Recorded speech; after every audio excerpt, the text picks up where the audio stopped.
ခဏခဏပြောတယ်အဖေအကြောင်းနေနာနဲ့မဆန်အောင်ပြောပြီးငိုတဲ့မြင်မြင်ခံနေပြီကွယ်အဖေသူတောင်းကလေးမှုတဲ့အမေတကယ်ချစ်နိုင်ရတာဖေဖေပါလို့တာလို့ခွဲသွားခဲ့တာလေ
မပြည့်စုံခဲ့ဘူးကွယ်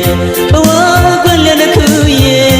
လေးလေးလေးခဲ့တဲ့အာကူမဲ့အဖေကပဲမလေးအမေကပြုစုလို့ရဲ့နောက်ကြီးတွေစိတ်မအေးခဲ့တဲ့ကြောင်းစားတင်ကြီးဝဲအဖိုးလေးချမ်းမမျက်နှာငယ်ဒီအချိန်မှာဖေးသာရှိရင်မလောက်ပြောလိမ့်မလဲခွေအမေကခဏခဏပြောတယ်အဖေအကြောင်းမိနာနဲ့မဆန်အောင်ပြောပြီးငိုတဲ့မြင်မြင်ခံနေပြီကွယ်အဖေတို့တောင်းကလေးမှုတဲ့အမေတကယ်ချစ်လိုက်ရတာဖေဖေပါလို့တာလို့ခွဲ